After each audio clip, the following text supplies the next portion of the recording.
Kalau ada tahu orang sudah mampu tapi masih dapat, silahkan menyanggah. Melihat tetangganya udah kaya kok masih dapat, silahkan. Ada aplikasi khusus dari Kementerian Koordinasi Pemberdayaan Masyarakat, diikuti oleh Menteri UMKM, Menteri Koperasi, Menteri Perlindungan Pekerja Migran, Menteri Sosial, Menteri Ekonomi Kreatif, dan Menteri Koperasi. Kemudian Menteri Desa. Berbagai agenda pemberdayaan dimulai dari keinginan agar graduasi masyarakat miskin, mulai dari miskin ekstrim, miskin menjadi berdaya mandiri. Dari sana ada banyak isu-isu yang harus ditangani cepat. Salah satunya data tunggal agar tepat sasaran. Yang kedua, meningkatkan kapasitas usaha kecil menengah dan koperasi dengan memberi kapasitas kemampuan, kemudian bahan baku, holding antar UMKM akan kita lakukan agar usaha besar bersinergi kolaborasi dengan UMKM. Lalu kita juga akan melakukan atas perintah Pak Presiden meningkatkan kapasitas dan kemampuan para pekerja migran yang keluar negeri. Insya Allah akan dibangun paling tidak 100 balai latihan kerja baru untuk pemberangkatan persiapan jabatan tertentu kualitas standar skill dan vokasi yang disiapkan khusus melalui 100 balai latihan kerja baru. Yang kedua, dalam meningkatkan aksesibilitas untuk pendanaan, pinjaman sekaligus kemudahan finansial para UMKM, kemudian pekerja migran, koperasi, akan ada ekonomi kreatif, akan ada beberapa penanganan membuat semacam simpan pinjam atau kredit murah yang diberikan oleh negara pemerintah, baik melalui dana pinjaman bergulir yang ada di Kementerian Koperasi akan ditambah jumlahnya, kemudian akan dibuat program khusus pinjaman untuk pekerja ke luar negeri. Buruh migran ini, pekerja migran Indonesia yang mau ke luar negeri membutuhkan uang untuk pelatihan, uang untuk cost structure, biaya tiket, keberangkatan, pelatihan, kemudian dokumen, itu kita berikan pinjaman dengan bunga yang sangat rendah. Ini akan diinisiasi untuk membuat model simpan pinjam dengan bunga yang sangat rendah.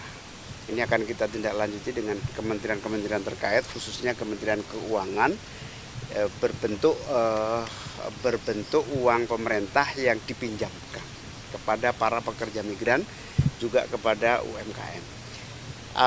Contoh sukses PNM akan kita duplikasi gitu ya, menjadi PNM itu penanaman modal madani yang bergerak di bidang simpan pinjam ibu-ibu pelaku bisnis.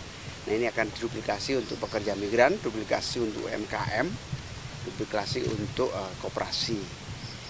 Berikutnya optimalisasi bantuan sosial melalui Kementerian Sosial juga dilakukan berbagai pembenahan, termasuk kepada para kaum miskin yang layak mendapatkan bantuan boleh diusulkan dan boleh disanggah, yang sudah tidak miskin tapi masih mendapatkan bantuan boleh disanggah melalui Kementerian Sosial, atau yang belum mendapatkan bantuan silahkan disanggah, silahkan diusulkan. Pokoknya gini, tidak ada satupun orang miskin di Republik ini yang tidak mendapatkan bantuan. Itu yang paling akan kita lakukan dalam waktu cepat. Kita juga akan membuat acara bersama Bapak Presiden melalui Menteri UMKM, yaitu pemberian pembebasan utang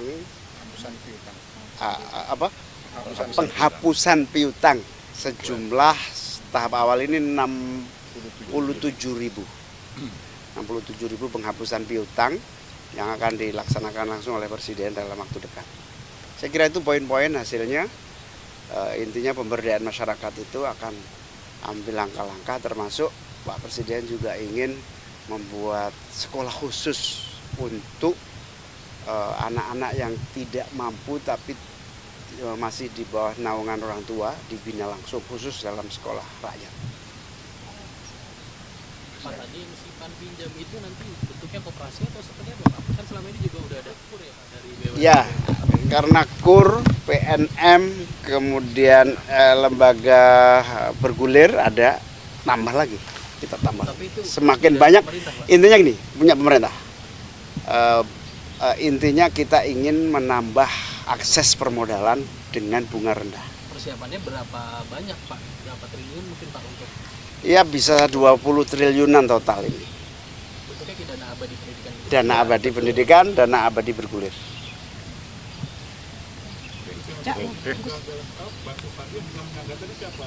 Tetangga kalau ada tahu orang sudah mampu tapi masih dapat, silahkan menyanggah. Melihat tetangga ini udah kaya kok masih dapat, ya, silahkan. Ada aplikasi khusus dari Kemensos online. Cek bansos. Cek bansos. Aplikasinya cek bansos, di situ ada usul sanggah. Jadi boleh.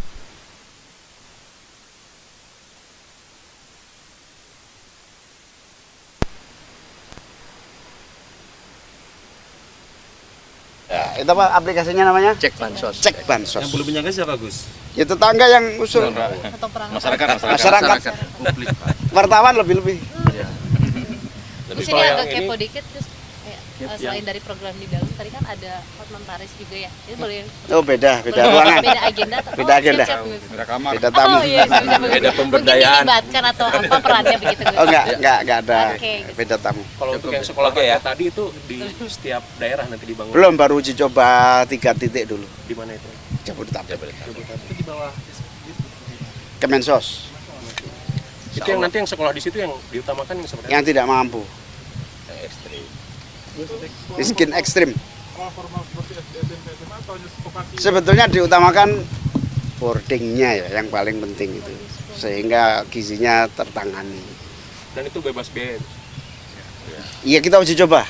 Gus, kenapa di sejauh ini kan Yang paling banyak orang ya, Gus, sejauh ini kan juga insentif yang diberikan pemerintah kan cukup jangka panjang ya. Sedangkan kemarin inflasi kita di 2024 itu paling rendah sampai 3,57%. Kalau dari pemerintah insentif yang untuk jangka cepatnya untuk menyelesaikannya ada nggak? Menteri Keuangan itu yang tahu detailnya. Gus, soal politik dong, kemarin kan ada putusan MK yang menghapus 20% threshold untuk pemilu. Iya. Nah itu kan PKB berarti bisa mengajukan sendiri nih Gus untuk Pilpres 2019. Dengan nggak ada syarat itu lagi. Saya belum Gimana, tahu, Gus? saya tidak dikasih tahu. Dan saya juga bertanya-tanya kenapa saya tidak diberitahu. Padahal saya juga ingin tahu. Tapi kan PKB kan paling paling pragmatis nih untuk memanaskan mesin. Ya kalau keputusan partai MK, kayak Jateng kalau gitu keputusan MK siapapun harus tunduk. Problemnya adalah ada satu bab di situ dari keputusan itu mengembalikan kepada pembuat undang-undang. Nanti ya tergantung fraksi-fraksi di DPR. Gus, tapi melihatnya ini sebagai potensi untuk memajukan kader nggak sih di 2029? Pasti Menjadi semua potensi menyambut kader. ke cairnya demokrasi. Tapi kita juga punya pengalaman. Kalau terlalu banyak calon yang nggak realistis juga buang-buang. Kalau PKB nggak apa-apa dong, Gus. Kan Ya tentu. punya kursi parlemen juga. Kan syaratnya nggak pakai syarat ini. Maksudnya Semua partai partai. besar juga di DPR gitu, Gus. Berarti membaca ini sebagai potensi untuk memajukan kader sendiri begitu. Ya, Gus? pasti semua menyambut. Tapi kan keputusan MK memang bersifat mengikat final and binding. Tapi PKB sendiri happy gitu ya Gus kalau dengan keputusan MK ini. Iya, semua keputusan MK nggak ada yang nggak happy. Kalau nggak happy gimana keputusan penting? Berarti Gus bisa maju nih Gus untuk Pilpres 2019. Kemarin juga bisa maju. Kan tergantung dulu. Kemarin juga maju. Gitu loh, Gus. Nanti maju ya belum tahu, masih panjang. Trauma enggak itu? Trauma kalah. Oke ya, cukup. Belum tahu ngerasain tak kalah sih. Mereka kan jadi cawapres, sekarang bisa jadi capres besok Gus. Apa? Bisa jadi capres.